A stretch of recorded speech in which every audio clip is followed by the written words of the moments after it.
Hi, everyone. Take a seat. Welcome. This is the May meeting of the Washtenaw Bird and Nature Alliance. We have a really exciting program for you and lots of other stuff going on. I'm Juliette Berger. I'm president of Washtenaw Bird and Nature Alliance. Thanks to all of you for being here. A couple of announcements. I will be retiring at the end of next month, and today, and also Mike Sefton, our vice president and program chair, will be retiring, and Kate Jackman, stand up, Kate, if you would. Kate Jackman is going to take over as program chair for us. Yeah. Thank you so much, Kate, for volunteering to do that, and I'm sure Mike will show you the ropes. Yeah. We also are nominating for the rest of our officers. That is Vice President, Vice President, Secretary, and Treasurer. So we'll be doing nominations after announcements today, and I'll bring up the nominating committee to do that. So we have a ton of field trips. Everybody needs to check the website. Almost everything is up there, and plan to come along with us. We have 2 more Thursday morning walks, the walks that I lead at the ARB, one tomorrow and one at the very end of the month. Let's see, what else? Anybody have any interesting bird sightings? We always do that at the beginning here.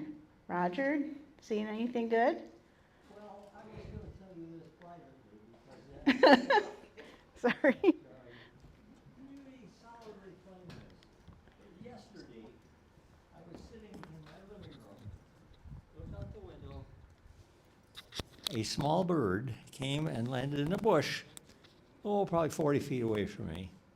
And he was visible there for several seconds. And at first I was just wondering what it was. And then I saw it was red. And I saw it was all red. It didn't have dark wings. It wasn't a really bright red, but it was red. And it was smaller than a cardinal. So it makes me think summer tanager. But it was gone very quickly.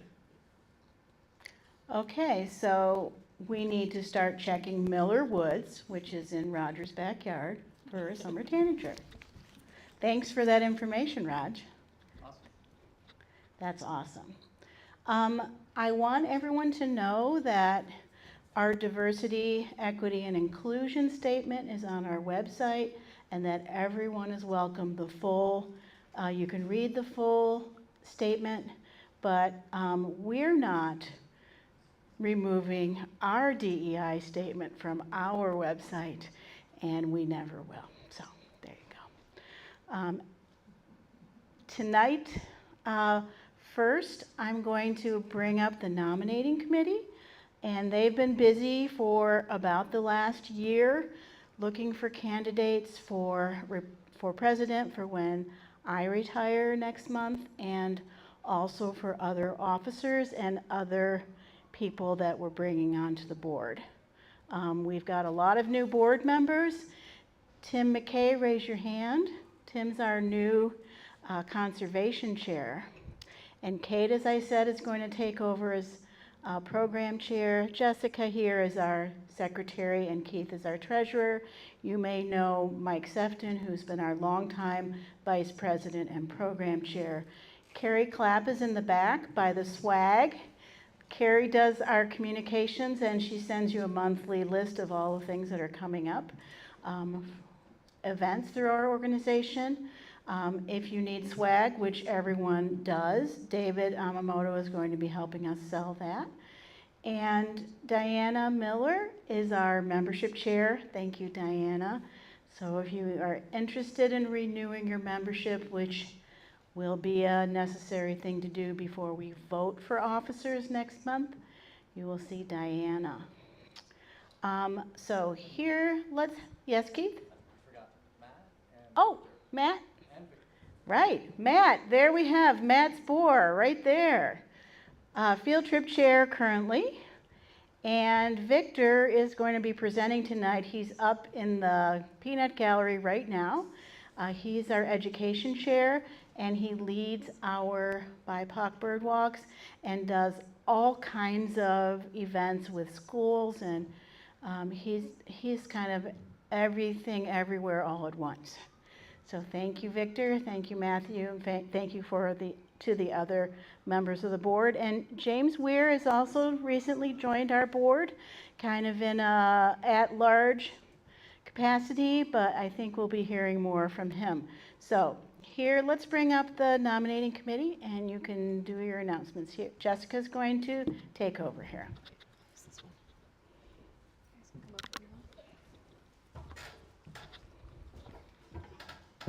Hi there, I'm Jessica Adamczyk, and I'm joined by members of our nominating committee, and we are members of the board here, and Kate joined our nominating committee first as a member and since segued to being on our board. So it's just a good reminder, there's always ways to be involved and to help out, and it's extra credit. We love having people helping out, so please do.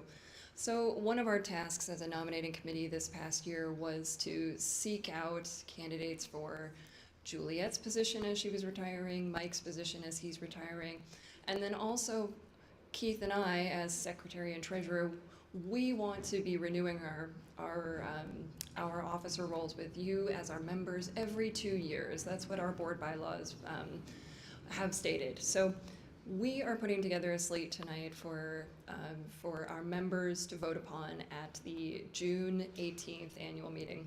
So tonight I want to introduce us as candidates and have us quickly tell a few words about ourselves.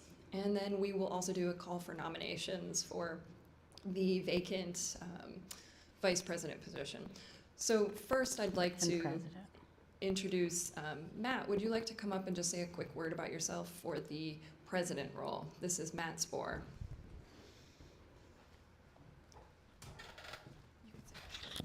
Thank you, Jessica. Oh, I have to be short? That's going to be hard to do. Sorry I dressed up tonight. I just came from an island and a river. I'm doing some restoration work, and I came straight here, so I'm a little muddy. So I guess to keep it short, I think a lot of you know me and have been out in the field with me and doing field trips with me, and I hope I've made a good impression. I guess I want you all to know that I haven't come to this lightly, and I thought a very long time, like a year. I think Keith and you and I had coffee almost a year ago, and I was not sure. I wanted to make sure that I was in a position in my life that I could commit to do what I wanted to do if I was put in a position to try and do this, and I feel I am. So, but I thought I might just take 2 minutes and talk a little bit about what I'm thinking as I come into this role, potentially. Because the first thing I want to say is we have a nominating committee, right? Because we need some folks to, we don't have 40 people jumping up and say, I want to be this and I want to do that, which would be great if we did, right? But we don't. So we had to do a lot of work to find folks to step up. And so I want to thank the nominating committee for doing that. They spent a lot of time doing this, and through it, luckily, we found a lot of great people. Kate and Tim Kay and others. Gia has been doing some great stuff. James is on our board now doing great stuff. And so it was a great effort. So I feel fortunate to be in this position, that we have the membership that we have the board we have, and that we've had Juliet. I'm choked up now, damn it. Juliet's a good friend of mine. She means a lot to me. That we've had her, and that we're in this position. I just feel like we're at this precipice where we could do a lot if we wanted to. And I feel like we could stay what we are, which is this great place to get together and go birding and other things, right? I think we can still be that and stay that. But I also think we can be all these other things too and not lose that, right? And I think over the last few years, we've become a little bit of a lot of those other things. We've done a lot of other programs. We've got a lot of new members over the last few years. And we have people come into our stuff now that we just have never been to things at WBNA before. So that's encouraging because ultimately, you look at our mission, it's not just about getting people out to look at birds. We have a bird focus, but it's about conservation. It's about getting people to care about the environment, right? About conserving our land, about restoring our land. And that's my life mission, right? And that's why I'm here. That's why I do what I do. And that's why I just came off an island in the middle of the Maumee River here. So I feel fortunate that we're in this position, but I feel like we have some choices to make, right? And I know I have some ideas of what I want to do, right? But also one of the things I want to do is I want to really put some effort into engaging members and finding out what you all want to do. And really, because we're, as a board, we're representing you guys, right? Like we're representing the members. So what do you want, you know? It's not just about what we want. So that's step one. I want to engage the members more. Try to find out what you want. I want to try to get more members. You know, we've done a great job. I want to keep building on that and get more people. Big tent, right? Let's make it bigger. Let's make it more I want to say biodiverse. You can tell what I do for a living. More diverse. You know, I want to get more and different people in the tent, and it'll just make us stronger. And then there's a lot of things in our mission statement that we do well. But there's things that I want to focus on more. I'd like to see us focus on if the members want to do that. One of those is conservation. I'm glad that Tim's coming on board. And Dana and stewardship. I'd like to talk a little bit about how those roles can work together and we can leverage Searles Preserve. And we've been doing some great work out there. I'd like to focus a little bit on that. I personally, if I come into the president role and you all vote for me, I'd like to focus on spending a lot more time on, and it's in our mission statement, is interacting with other like-minded organizations. I would like to devote a good bit of time doing that and getting out and meeting other organizations, getting to know the leadership there, and finding out ways we can work together and sort of leverage all of our passions, right? And so that's one thing I'd really like to do. But at the end of the day, I want to know what you guys want to do. I am ready to do big things, right? If we want to do big things, but I'm not going to do big things by myself, right? Like we got to all as a group decide to do that. But I'm ready to do it if we want to do it. And so I'm excited, I'm invigorated, and I hope to be in a position to do that with y'all. So thank you. Wonderful. Thank you so much, Matt. So Matt, again, he's running for president. And next we'd like to hear from Keith Dickey, who is our current treasurer and who's seeking re-election again. Keith, would you like to come up?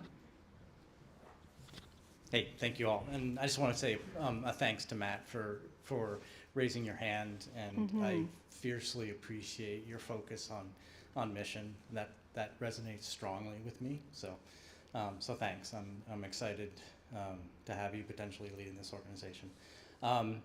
I've been your treasurer since, let me see, June 2018, and I'd be pleased and thrilled to continue in that role for another 2 years. I live here in Ann Arbor. Washtenaw Bird Nature Alliance has been really special for me. I moved here in 2017, so I didn't know the community very well. I didn't know about what wildlife would be found here, and I got immediately pulled in by this great group. And so it was an immediate and really special connection to community here. You all allowed me to learn about the landscape and the habitats of Washtenaw County, coming from a really different set of habitats. And it's been wonderful to share that passion for nature, birds, and birding.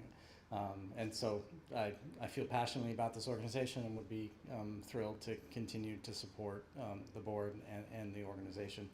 I feel like I'm a pretty good treasurer, and we keep our books in order. I did move us from paper back in 2018 to software, and make sure that we are managing our revenues and expenses appropriately. And folks who have been on the board know I push us and challenge us to make sure that we're using our resources to the highest and best use to have the greatest impact that we can towards our mission.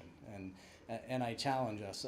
When I first joined the board, we had a routine of writing checks to other like-minded organizations that shared our mission, like Whitefish Point Observation and the Southeast Land Conservancy. And that was good and felt right, but I pointed out to the rest of the board that, hey, like, our members can write checks to those organizations directly. That, shouldn't we be using the gifts and the member dues that come to us to more directly impact the local community based on our mission rather than somebody else's mission? So I've been kind of fierce about that, and will continue to be. Thrilled to continue in this role if you'll have me, and I look forward to supporting this organization going forward any way they need. So thanks. Thank you so much, Keith. And I'll be brief here. I am seeking the election to be your secretary for another 2 years. I have been on the board of Washtenaw Audubon, and then as it changed its name to Washtenaw Bird and Nature Alliance, since 2016. I think since the minute I moved to town, to Ann Arbor, I was a member, and I will owe all of that to Juliet, as many of us do. My background, I'm an executive assistant and a project manager by trade, by birth, by mindset. That is just what I do. I keep people organized, I keep people on track. And I think those on the board know that that's my niche and that's what I'm good at. And I thrive being the person behind the scenes who's helping keeping everyone organized, archived, and on track. And that's something I really love doing, and that's where I find my role best. And I think a board that's well organized and on task is best poised to be really working to fulfill the mission for both its members and all those that we have yet to touch. You can't do that unless you're organized, and I think that's the skill set I would be bringing as your secretary for another 2 years. So without further ado, one thing that is procedural that we do need to do today before we move onwards is we do need to call for any nominations from the floor. So if there's anyone here with us tonight who would like to either self-nominate for any of these positions, the 3 that we've talked to you about, as well as the vice president position is still vacant, either self-nominate or nominate someone, now is a moment to do that. So please do. Matt, you have your hand raised? Yes, Yeah, we we are. are. Why don't you come on up here, Matt? I will be brief this time. Someone who I've been had a pleasure of getting to know and was very happy to talk to about this, and they said that they would do it if elected, is I would like to nominate for the vice president position James Weir. And James has been helping out with field trips and leading field trips and really has a passion for what we do. So he said he'd accept. That thumbs Yay. up, that's an accept? Okay. Awesome. Great. So we will add you to the slate. Yep, we are going to add James Weir to the slate for vice president. This is a really exciting night, and we're so thrilled to be able to present to our members at the June 18th annual meeting a full slate of officers for 2-year positions. There will be, sorry, Julia, do you have something? Could you mention that it's going to be at Mathi and That not is here? all on my list here. Woohoo! So just a reminder, June 18th, 6 p.m. at Mathi Botanical Gardens. We will not have a public speaker that night. The only business is holding our vote, which will be by secret ballot. And then we will be celebrating Juliet and Mike, both for serving such amazing, impactful tenures with WBNA. And we want the whole focus of that night to be on celebrating our new officers coming in and also welcoming those who've served before us. So that annual meeting is open to anyone to attend, but we will be making sure that the voting piece is limited to current members only. And we will be emailing current members with instructions for the slate and how to absentee vote if you can't be there on June 18th. So please watch for an email from me, and please join us on June 18th for this really important celebration. So now I'd like to, maybe I'm handing back to you, Julia, to introduce our speakers for the night. Thank you all for taking this time to hear from our nominating committee.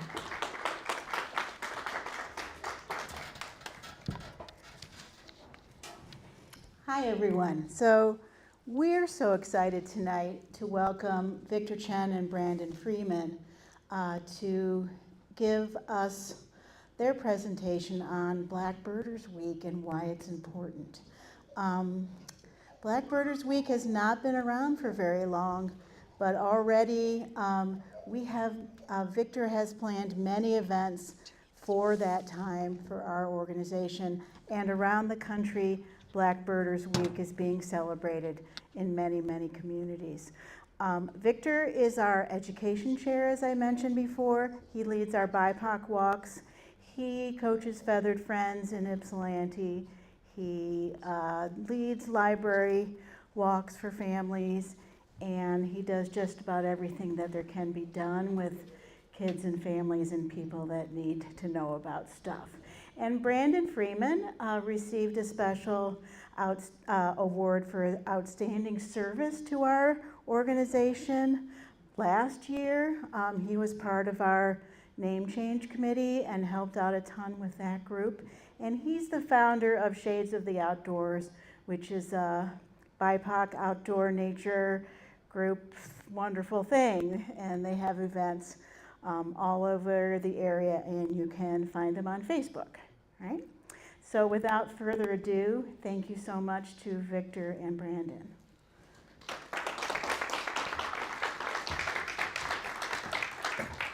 Thank you, Juliet. Brandon.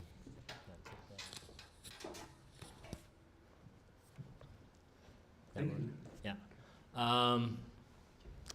Well, it's great to be here. Thank you for coming out on this rainy day. We appreciate it. So my name's Victor Chen, as was mentioned. I am during the week, I'm a teacher. I teach out in Redford at Thurston High School. I teach chemistry. And I am the education chair for Washington Bird Nature Alliance. I lead the BIPOC walks once a month. Brandon, you want to introduce yourself? Yep, I'm Brandon Freeman. I started a Facebook community called Shades of the Outdoors. It's a BIPOC outdoor enthusiast community.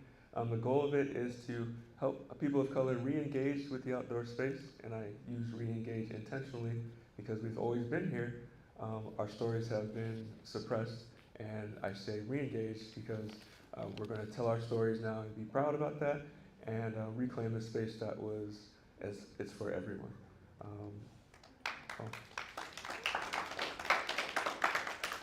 I wasn't expecting applause so soon. But yes, we hold hikes. We come out and go on Victor's bird walks. In the winter, we tried skiing, but it's so cold, not very many people wanted to come out. But yeah, that's what we do. And I guess we'll kick off our conversation now with a question. So by show of hands, before tonight, how many of you have heard of Black Birders Week? All right. Excellent. Well, looks like a lot of you have. For those of you who have, thank you for coming. And I hope that at the end of this, you'll learn something new. You'll learn how the WBNA, Shades of the Outdoors, and Black AF in STEM, which started Black Birders Week, how we all work together towards the same goal.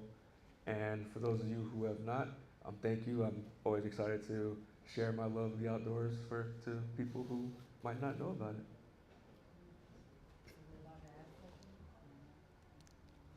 it. So, Black Birders Week officially started 2020, but even though it started not that long ago, Black Birders Week kind of started really long ago. So the history of it, this arch, how many of you know where this arch is? Okay, so this is, if you don't know, this is in Yellowstone National Park. And above it, at the top, it says, for the benefit and enjoyment of the people. So when this arch was built, the people, who were the people? And as many of you know, or might not know, land was taken away from the indigenous people. So the indigenous people were kicked out, and so clearly the indigenous people were not the people. And then the people that were running and starting up the national parks were generally white men, and so were black people the people, or were women the people? There's many people that are excluded from the people when they talk about the outdoors. So the outdoor spaces were not, when they were created, they were not created for people of color. They were created for white people. Another example of this is Central Park. And we'll actually get back to Central Park where Black Birders Week kind of all started. So Central Park, when Central Park was built, it was claimed to be built so that it would be a solution for beautifying the city amid population growth and deteriorating conditions. So wealthy businessmen, white businessmen got together, they made this claim, they wanted to make Central Park, and the reasons why Central Park was really built had to do with raising property values, creating a space for upper and middle and upper class white families to be, and then eventually displaced a lot of immigrants, black families, German, Irish immigrants, and then the Seneca Village, the majority black construction of the park began 4 years later, displacing thousands of residents living in this majority black village. So parks and the outdoors were, when they were created, they were not created for people of color. And so this, even though Black Birders Week technically started in 2020, this began a long time ago.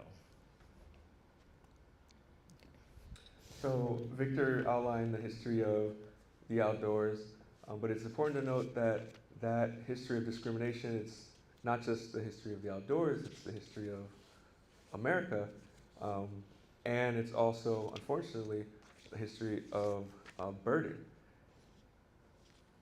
And none of us were around, none of us are responsible for that, but it's important to understand that history just to know where we came from, where we actually truly sit, and it helps us to identify where we can make things right. We're not responsible for what happened before, but we're responsible for our steps going forward. We're responsible for what comes next. And I like to point out that's not just ancient history. Those pictures were in black and white, but this picture isn't. We still see the effects of those things today. Those origins are still present in the present day. We can see these in underrepresentation. People of color are disproportionately underrepresented in outdoor rec. This stat just talks about the national parks, but it applies to birding, skiing, and all other disciplines of outdoor rec. Also, discrimination in outdoor spaces, it still persists. We see examples of that in Christian Cooper, which we'll come back to later, Ahmaud Arbery, who was the jogger who was murdered. And we saw an example of Devin Freeland, who, for those who don't know, that happened in Southeast Michigan. Someone out in Sterling State Park, a young black man, was assaulted just enjoying the beach because of his race and because the white man did not like his musical choices. So we see these things today. Also, we see them in discriminatory policies and values. And what I mean by that, policies, so organizations who hold the power to shape and continue to shape the outdoors, sometimes they have not distanced themselves from discrimination, or other times they took a really long time to do that. So for example, does anyone here ride bikes? Oh, there's a crossover between birders and bikers that I didn't know. That's kind of cool. But the League of American Bicyclists, it was started in 1880, 90, somewhere around there. One of the oldest outdoor rec organizations in the country, actually. And when they were started, they had a strict segregation law on the books. They barred anyone that was not white from participating in their events. And back then, that meant bicycle races. They had a large hold over the biking industry. So bike races, bike expos, bike events. they barred non-black people from participating.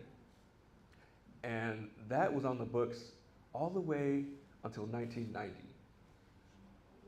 1990, yeah. And there's no evidence, I'm not saying that they enforced that through the 90s, but that doesn't really matter. That because it was on the books, it signaled a proximity to discrimination. And those sorts of actions, they discourage people of color from joining your organization. We saw something similar in Ann Arbor with the case of the housing, the discriminatory deeds, and how those were overturned, and how the city saw that as a great victory. The same thing can happened in the biking world when that was overturned. Another example is something that we all probably know, the National Audubon Society, how they chose to not distance itself from the enslaver. I don't know if they're working towards changing that. Nope. That's another good example of how these sort of things persist. Given all the knowledge that we know about the founder, they still chose to keep that name. And that's active discrimination here in 2025. And then the last bullet, exclusionary legislation persists. So there are laws on the books that continue this discrimination. One probably more poignant example of today is the America the Beautiful Act, which just passed a couple weeks ago. And basically it allocates tons of money to help parks with their backlog of infrastructure projects. So flooding lots of money into the national park system to make it more accessible to all.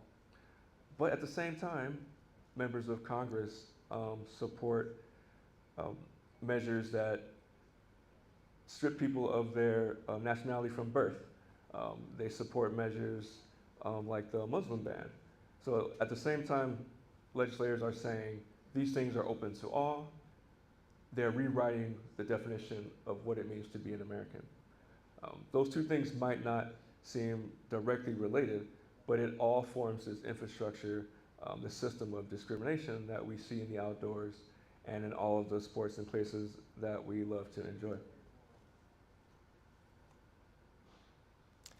So we're going to go back to Central Park now, and if you haven't seen the footage, it went viral back in 2020. Most people have seen it, but we're going to play it anyways. So this is Christian Cooper. He was a birder. He was out in Central Park and was just walking at the birds, and he came across another person and their dog. And so this is his description of. I think.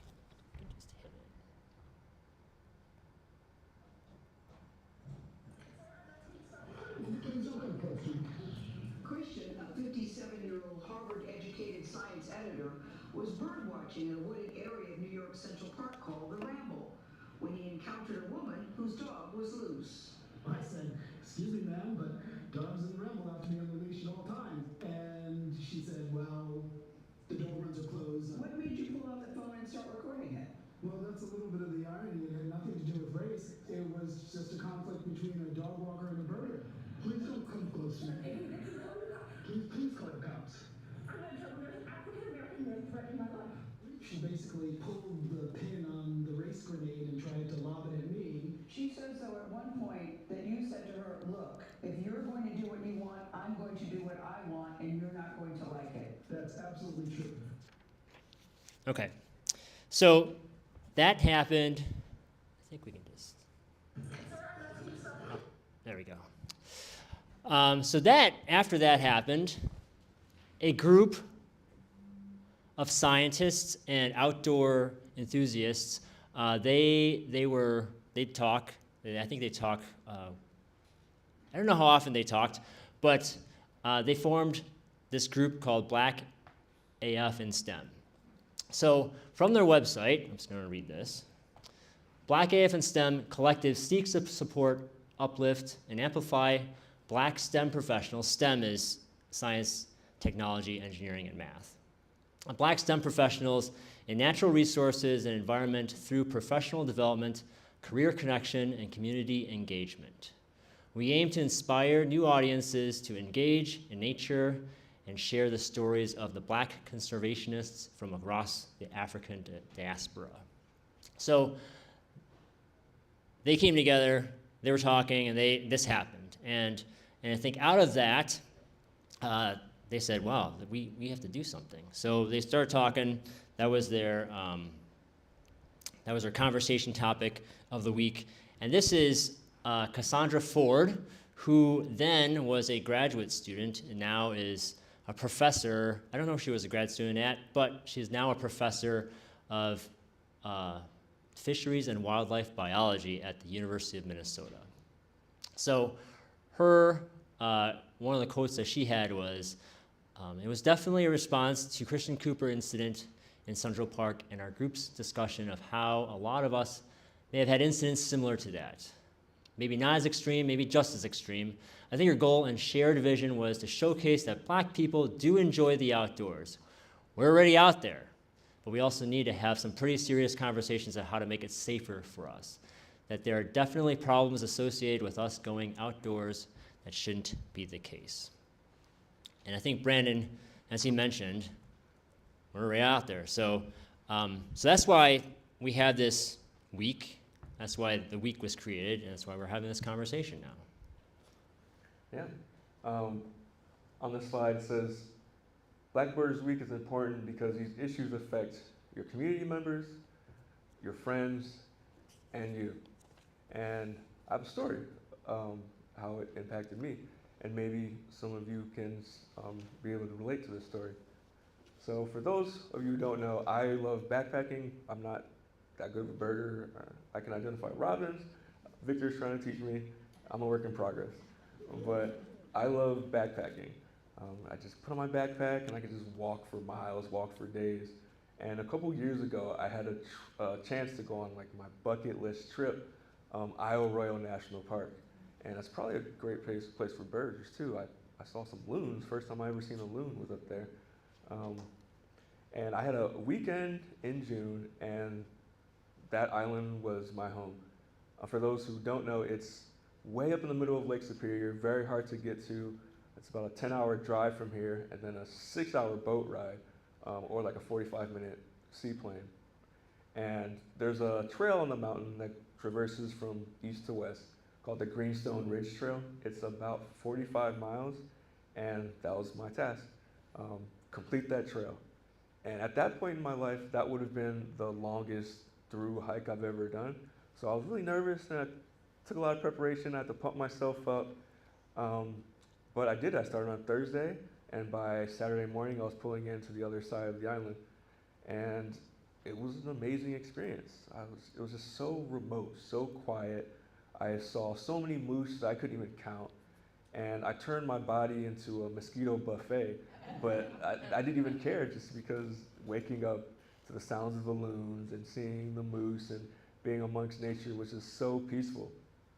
And as I was rolling into the other end of the island, the town is called Rock Harbor, and that's the main tourist spot. The boats dock there, and you get a lot of day hikers and trippers that just stay on that side of the island.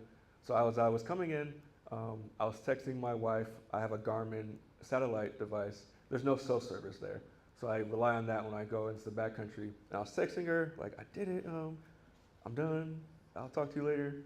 And then as I finished, I was like pumping myself up, like, I did it, I'm a real backpacker now. Like, wow, I'm so cool. And as I was finishing, I locked eyes with another hiker. She was kind of staring at me, didn't think anything of it.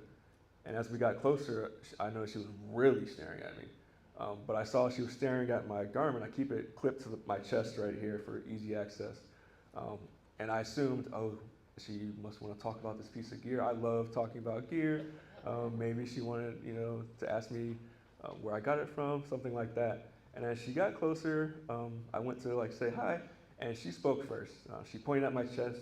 She said, hey, you know that thing can send text messages? And I was like, yeah, I do. And then she replied, great, I didn't think you knew. And she turned around and walked away. And that might not seem like a big deal, but that was a huge reflection of the discrimination that we talked about being present today. Was seeing me, a black guy in the middle of the woods, so strange that she felt it was her duty to help. She saw me and she perceived ignorance, perceived something that didn't belong. I had all the gear. I wore the uniform of the outdoors. I had my Garmin. I had a backpack full of patches from all the travels I went on. In spite of all that, in spite of me looking the part, completing this trek, being really dirty, probably really smelly, she felt that it was her duty to come to me and ask me if I knew that this thing that I spent several $100s on could send text messages. So what she said and what I heard were two different things. She said, did you know that can send text messages? What I heard was her telling me, you don't belong here. You actually never belong here. You're not supposed to be here. And that is an example of why Black Birders Week is important. On the last slide, it said some people have these examples that Christian Cooper had, maybe not as traumatic, maybe as traumatic, but what that woman did to Christian Cooper, this hiker did to me. So, the next part is a chance for you guys to talk to each other. And we're hoping that, now, you don't have to share, but we're hoping that you get a chance to just talk about some experiences that you may have had in the outdoors. If you are a person of color, is there an experience that you may have had similar to Brandon's, or something else that you may have been discriminated against? If you are a person that's not a person of color, so white folks or people of the dominant culture, if you're not familiar with the term, someone who is generally white, male usually, heterosexual, cisgendered, someone in the, I guess, dominant culture, so it's the most people. Is there something that you may have done that unintentionally may have discriminated against someone else? So I want you to just take a second, introduce yourself to the person next to you. This might be a little uncomfortable, but it's okay to be uncomfortable because we have to talk about uncomfortable things if we're gonna make progress. Okay, so take a second, talk to someone else, and then we'll see if anybody's willing to share.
So I hear a conversation kind of dying down a little bit. Is anybody willing to share willing to share an experience that you may have had. I know it's a little bravery to do that. Or anything that you'd be willing to talk about, share what you were talking about.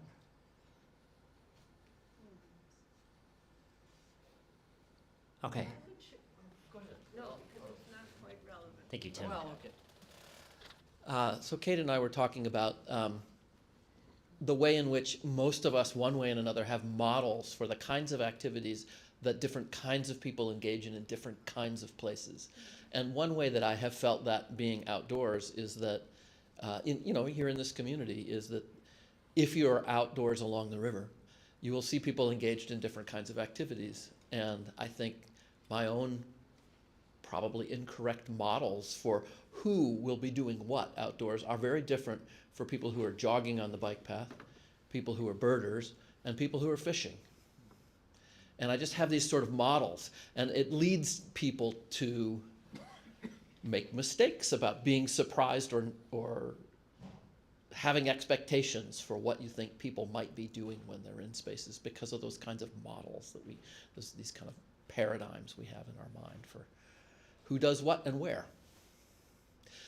When we see birders in neighborhoods, it's another place where you can have people be very surprised to see you in a neighborhood with your binoculars.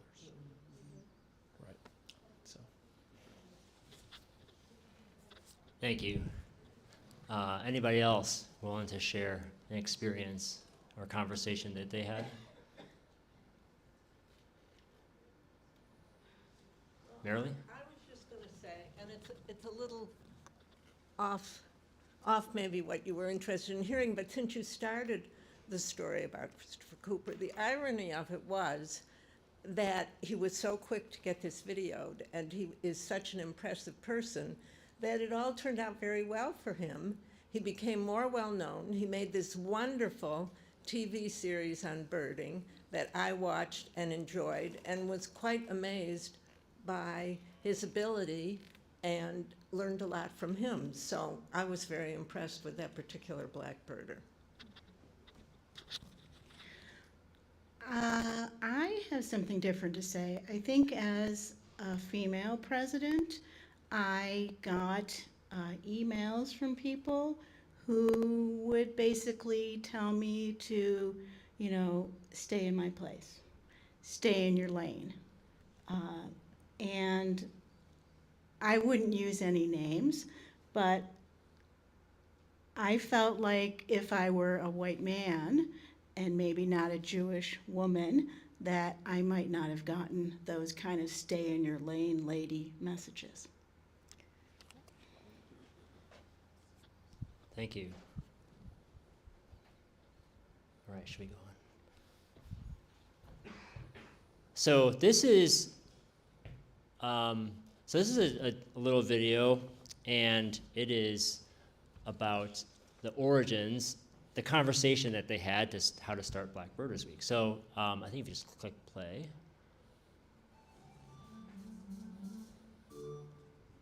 It started literally just at the Birdie, and people would just add their friends who were in STEM and Black, and it just grew into kind of like a group of everybody. And we just talk about whatever. It's like a safe space. We have a lot of fun. And then the Christian Cooper situation happened, and of course it was just a topic of discussion at the time. But someone, Anna, to be specific, she was like, "Yo, we should do like a day." I think it started out as a day to commemorate or just showcase that Black people are outdoors and we do bird. There was a lot to say and a lot to do and talk about, and we couldn't fit that all into one day.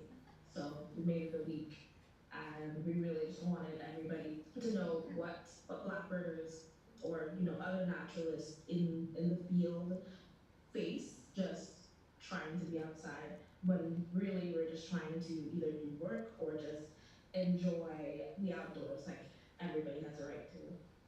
I honestly was just so pleasantly surprised of just how many other fellow Black biologists and birders and nature enthusiasts there were out there.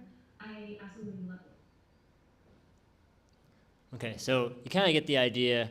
This video, I I can what I'll do is I'll put the actual links to the videos, the full videos, in our YouTube page. So if you go back to the YouTube page and you can see. But this was, so that was put out by Cornell Lab of Ornithology a couple years ago when Black Birders Week started. They interviewed all the different people that were included in starting the inception of Black Birders Week. And so why a week? Why do we need a week to recognize this, to bring people out? And so this next video is about, so just give me a second here. Let me introduce, so this is Dexter Patterson. Dexter talked with our group a couple years ago. He is known on Instagram as Wisco Birder, so he's from Wisconsin, which is where I am also from. And he started a group called the BIPOC Birding Group of Wisconsin. And he and Jeff Galligan, they came and talked to our organization. And so he's talking a little bit about, in this video, like why it's important that we get out, people of color get out, and yeah, just have a listen to him. More kids, more people like me that didn't have the access, that didn't know that birds were for them, didn't know that nature was for them, didn't know that this stuff even existed, right?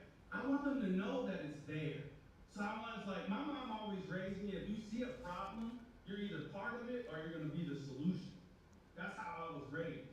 So I was saying, all right, well, what am I gonna do?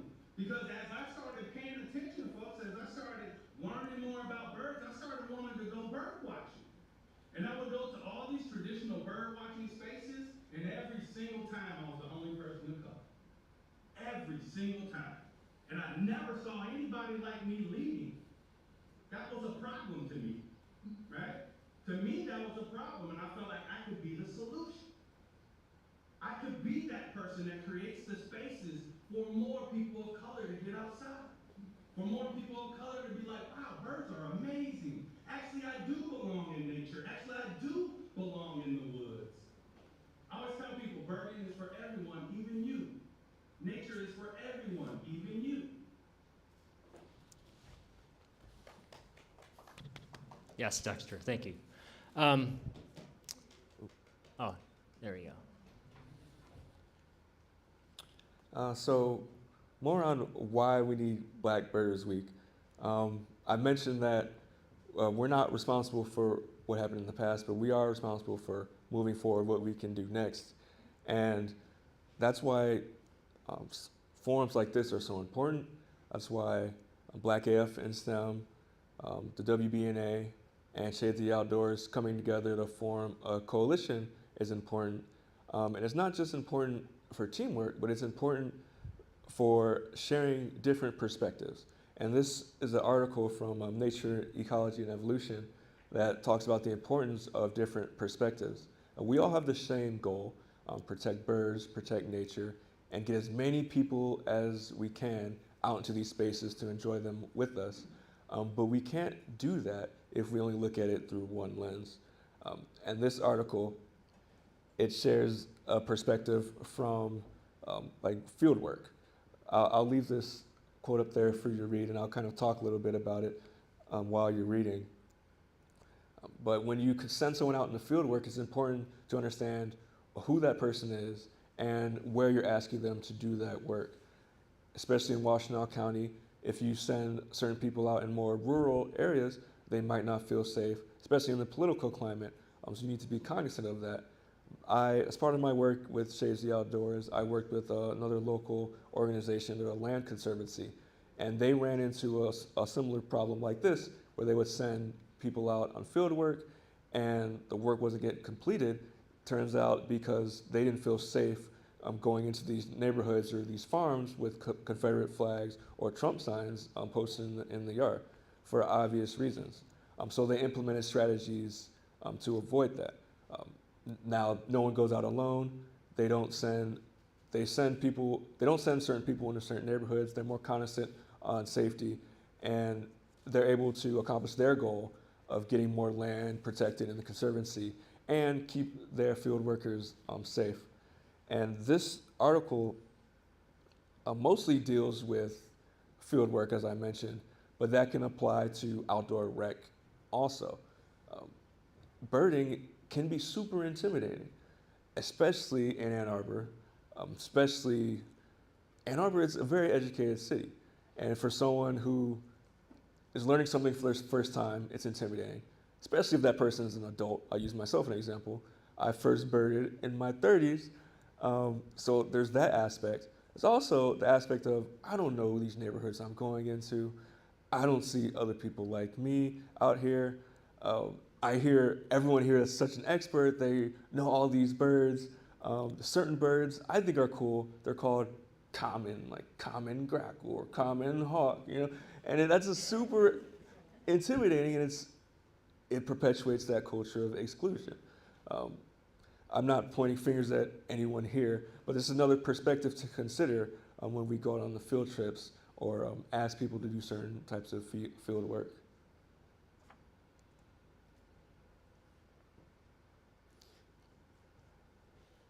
We have another question for you. Okay, yeah. So this is the article. If anybody's interested in the article, let me know. I can send you that.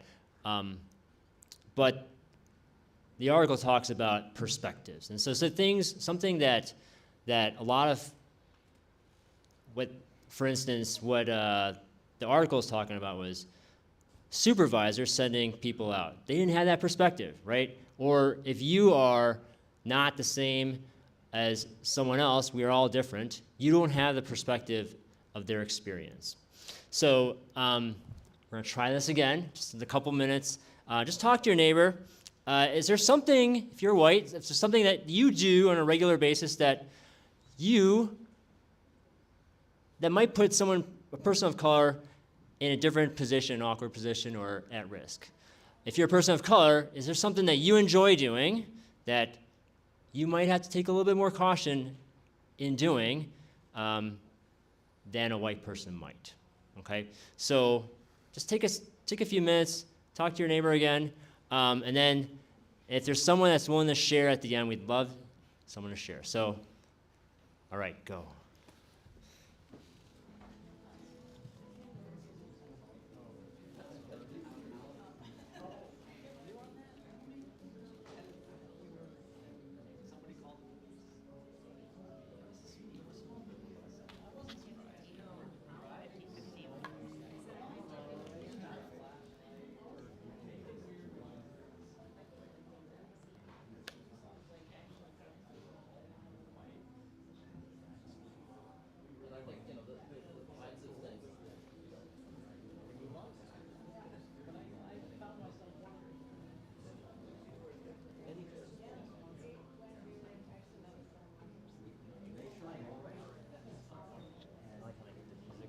Yeah, that's a good touch.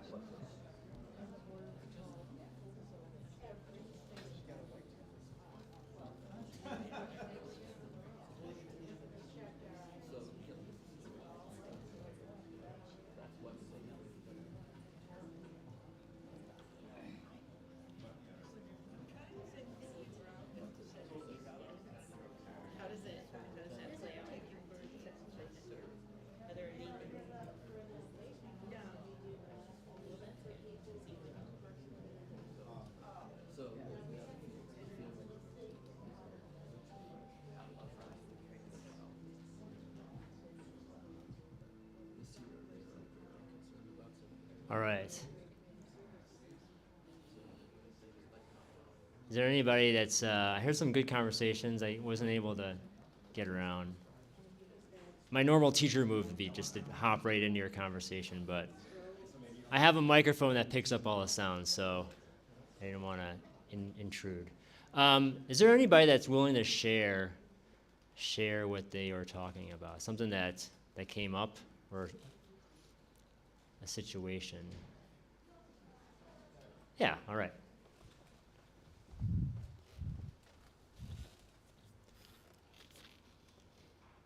I could not think of situations where I put people of color at risk, but the thing I was thinking about when Brendan was talking was I was sort of getting mad and sad that I know a lot of field ecologists and scientists, and I don't know many people of color that are doing field work, and I can kind of understand why, and it was kind of making me have feelings. And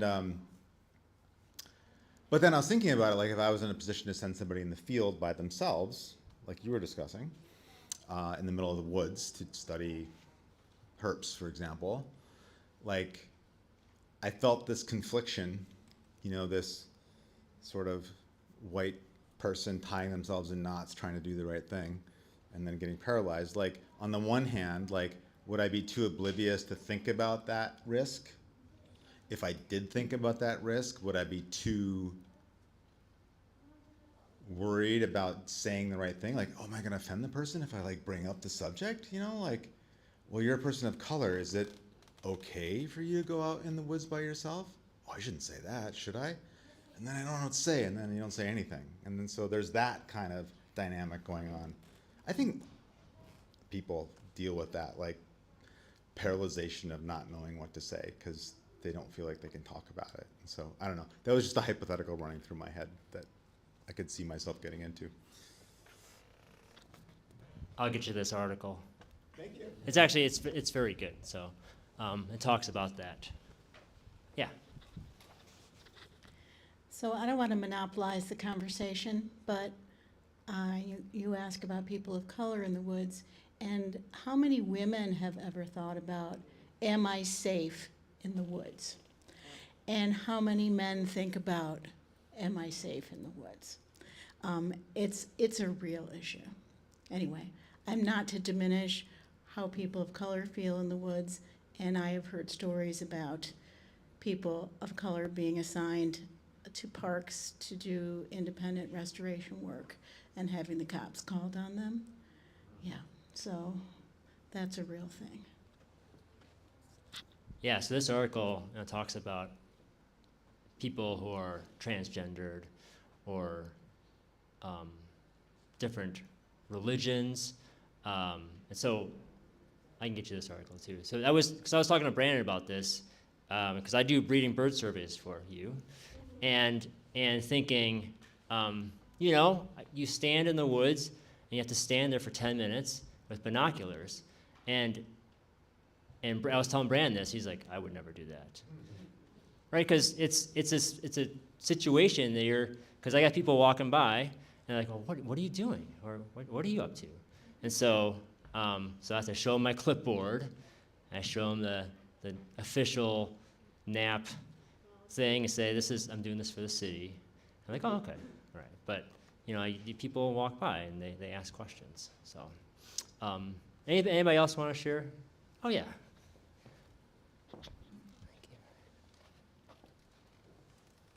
Hi, yeah, we were just talking about,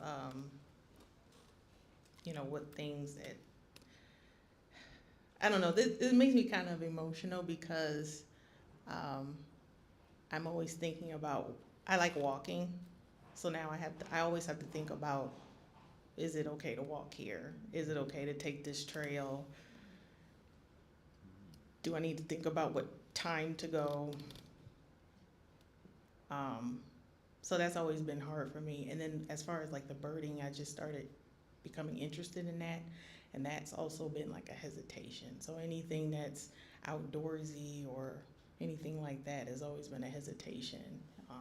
Always having to think about, plan about, you know, what do I need to prepare for when I leave the house? So that's it.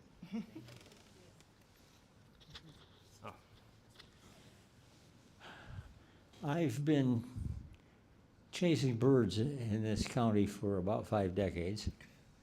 And as a representative of the dominant white culture, male culture, I've been pretty oblivious of all this.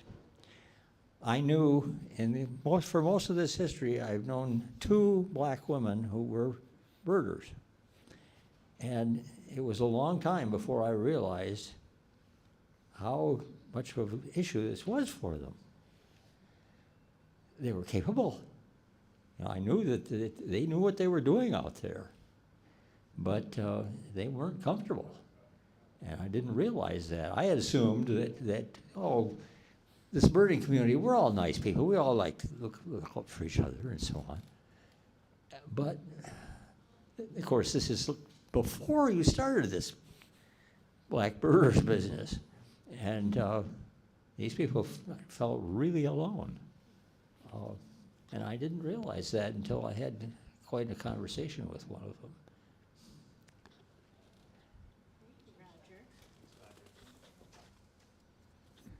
Thank you. Thank you all for sharing. So this is Danielle Bellany, one of the co-founders of Black Birders Week, talking about perspective once again. Just so her kind of wrapping up this idea of perspective. So, and one of her favorite birds is the painted bunting. Oh, let's even go back. Let's see. We really want our non-Black peers to understand that the experiences that we have as Black outdoor enthusiasts, we often feel uncomfortable in these spaces because of discrimination and these systematic barriers that don't allow Black people to, have this recreational release that we often need in our lives, because there's a lot of stressors out there for Black people, and they're not the same for white people. And we really want our peers to understand we have these difficulties, but outdoors belong to everybody, and we need safety, and it cannot become safe without the participation of everybody. Okay. Thanks, Juliet. All right, so now down to what does this mean for WBNA? So Washtenaw Bird Nature Alliance, in our DEI statement, which Juliet was talking about, in our second paragraph, I'll just read it. We talk about respect, inclusion, and opportunity for people of all backgrounds, lifestyles, and perspectives will attract the best ideas and harness the greatest passion to shape a healthier, more vibrant future for all of us who share our planet. We believe that protecting and conserving nature and the environment transcends political, cultural, and social boundaries. As an organization, we are committed to increasing the diversity of our board, volunteers, members, and supporters. So what does it look like as we were starting? So a couple years ago, we started doing BIPOC walks, and I love leading BIPOC walks. I'm glad that I met Brandon a couple years ago, and this is one of our walks. So this is at Eberwhite just a few months ago, and I remember one lady just said, because we go in around, we just talk about, I do a little icebreaker each time, just say, what are you thankful for today? And one of the gals says, I'm so thankful to be at a walk where not everyone is white. So just having opportunities to be together and just be out and say, hey, we belong out here, and to feel comfortable doing that. And WBNA also, we are doing, so there's an elementary science Olympiad, and they have a Feathered Friends event, and they've had this for many years. So Morgan and I don't have a picture of Morgan, and this is last year's Erickson team. But my daughter Morgan and I, we go down to Erickson. We went down there for once a month for several weeks, and we partner with Erickson, and we'll tell you about we have a bird extravaganza next week at Erickson, so forming partnerships with the libraries down there. But just purposefully looking and working with people, the youth who are excited about learning and nature and birds, and it's been a lot of fun to just get to know them as a community, and hopefully they can be leading our walk someday. And then we have Black Birders Weeks coming up. I'll tell you about the events later, so these are just some of the things that we do as WBNA. So, to Black Birders Week. What goes into the week? These are the themes that happened this past couple years. So last year they had Wings of Justice. In 2023, they had Flying Full Circle, Soaring to Greater Heights 2022. So every single year they come up with a theme. They have a committee. And this year's theme is Grounded in Community. So I think you're talking about this, right? Yep. Right. I'm going to read something straight from their website. It sort of explains the theme way better than I could. Grounded in Community. They've chosen the sparrow to exemplify the theme because sparrows symbolize adaptability and community, which resonate with the Black community. Just like sparrows have been overlooked as little brown birds for most of time and been overlooked in favor of more charismatic birds, Black birds have been overlooked in the outdoors. Sparrows represent this theme by emphasizing the shared need for visibility, respect, and action for both sparrows and the Black community. And I want to emphasize a few things because that's kind of what I do. I like to say the history and bring out some more important themes that we all can relate to here. And I mentioned like coalition building, like WBNA, Black AF, and STEM, and Shades of the Outdoors. We work together to build these goals or to achieve these goals. And you're all great people, but I don't want you to leave this conversation feeling like heroes. Like we're not trying to save people, we're working together to build a common goal. And one of the ways to do that is hosting these events, Changing Your Name, and my role is telling our stories. You all know this, but not everyone might not know this. John James Audubon, he relied on indigenous and Black people when he worked on his seminal work, Birds of America. So earlier when I said we've always been here, Black and indigenous people were experts in this field 100 years ago. And these stories got buried, got erased. And I say that to say that we've always been here and we've always been experts in this field and other fields of the outdoors. So in order to build this coalition, we have to lift up these experts in different communities that might not look like everyone here at WBNA, and continue to tell these stories and continue to respect these stories and this expertise. Because together, we all can form this community that protects the birds, protects nature, and gets everyone outside. Not with one organization saving nature, saving the birds, saving the people, but if we all come together, that's how it can be achieved. So you're all great, but you're not heroes, you're not saviors. We're all teammates working on this together. And I was just going to say, Black Birders Week, every day there's a certain theme. So Sunday, the 25th, Flock to Freedom. There's Wings of Wisdom, United in Flight, Right to Rest, Birds, Bonds, and Belonging. And we pulled out Murmurations of Color because I felt like this was my favorite. It talks about on that day, on Friday the 30th, they showcase how Black folks bring dynamic energy, creativity, and cultural richness to birding. And we hope that by highlighting the variety of ways birds are present in Black culture, art, and media, which are often things that are often overlooked when we talk about birding, we can celebrate our creativity and shift the narrative about who belongs in nature and birding. So how can you get involved?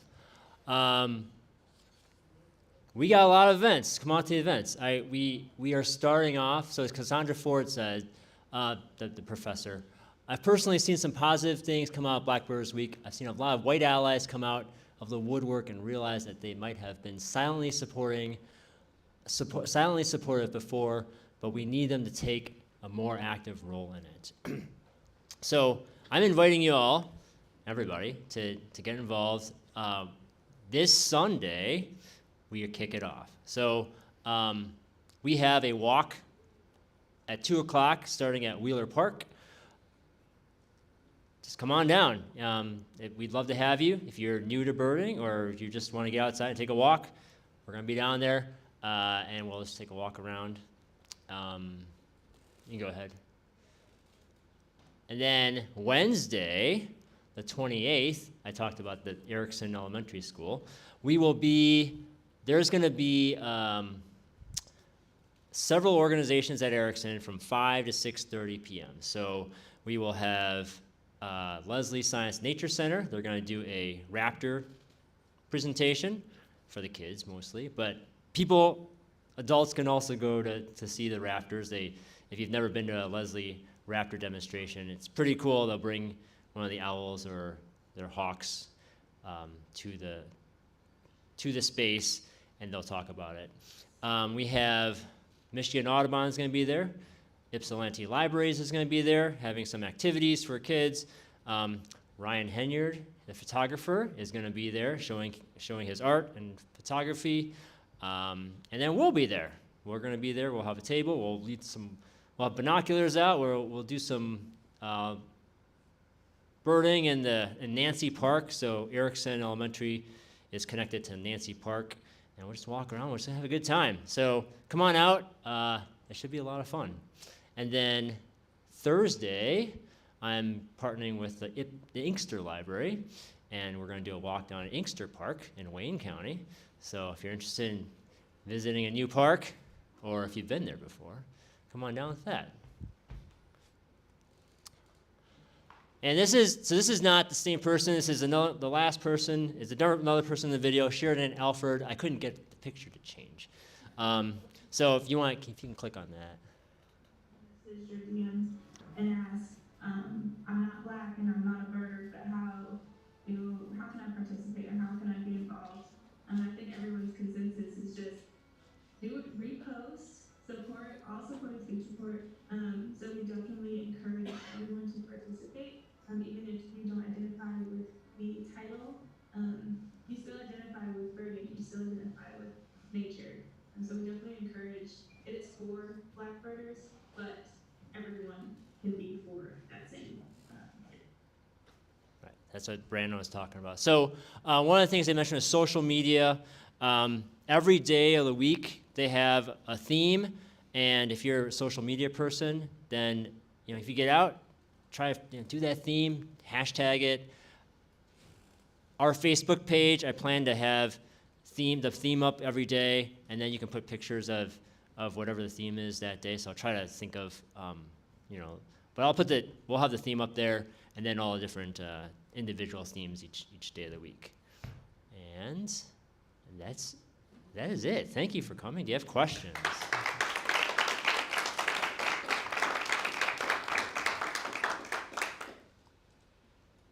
Yes. If you just want to say it, and I'll repeat the question. So before your program, your father asked me who designed the logo for Black Birders Week. Do you know? Oh, so the question was, who designed the logo for Black Birders Week?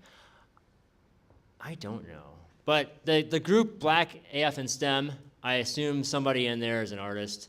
It's pretty cool, though, right? It's got the binoculars, the fist and the binoculars. I love this logo. Yeah. I have to look it up.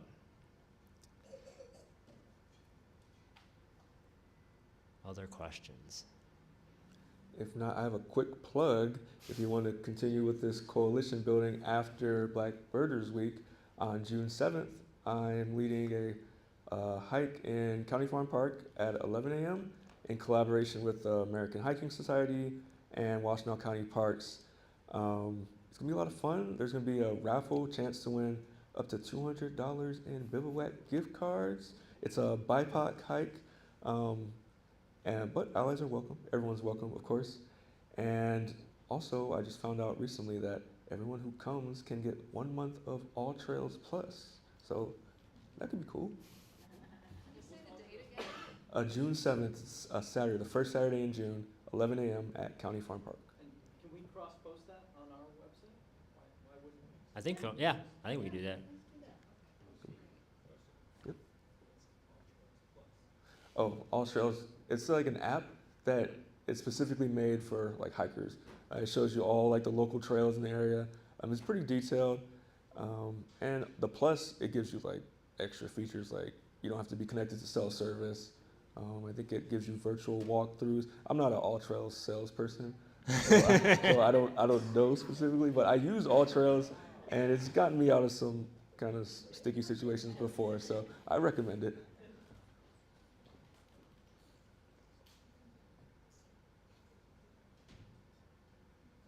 Okay. I just want to say thank you both for reminding us how important this work is. Thank you all for coming. Thank you.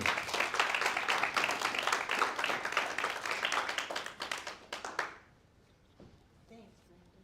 Oh. I'm shaking your hand. Oh. Oh. Thank you all.